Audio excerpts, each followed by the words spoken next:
Барлығына сәлем. Бүгін өзбек халқының сорпасы маштан жасалатын машхурда сорпасын жасайтын боламыз.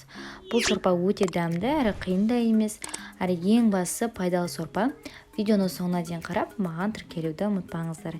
Ең алдымен машты жылы суға салып жібітіп аламыз. Қызған қазанға май құйып, етімізді салып қуырып аламыз. Еттің суы тартылуы керек. Одан кейін бір дана пиязымызды салып қызартып қуырып аламыз. Ары қарай көкөністердің барлығын 3-4 минуттан қуырып ала отырып салып отырамыз кезекпен кезек. Ең алдымен қызанақты, болгар бұрышын және сәбізді.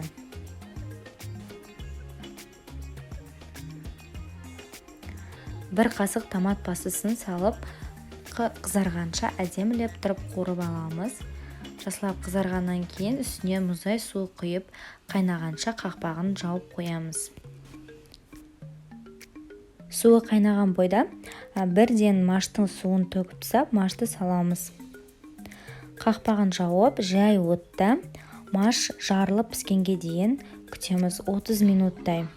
Неке 30 минут өткеннен кейін машымыз осылай жарылып пісті. Жұмсақ болады осылай. Ендігі кезекте қалған күріш пен картопымызды сала берсек болады. Күрішімізді де алдын ала жібітіп алдық. Екеуі бір уақытта піседі. Шыққан көбігін міндетті түрде алып отырыңыздар. Неге бір араластырып көреміз. Пісуіне 5 минут қалған кезде сарымсақ пен көк шөптің екеуін турап аламыз. Піскеннен кейін тамағымыздың астын өшіріп, бірден осы сарымсақ пен укропты салып қақпақтың жауып қоямыз.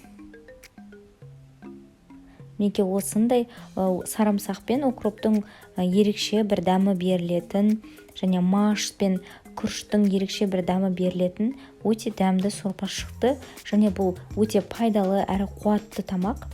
Үйлеріңізге жасап көріңіздер, өте дәмді. Видеоны соңына дейін қарағандарыңызға рахмет. Менің каналымда бұдан да басқа тағамдар бар. Қарап көріңіздер.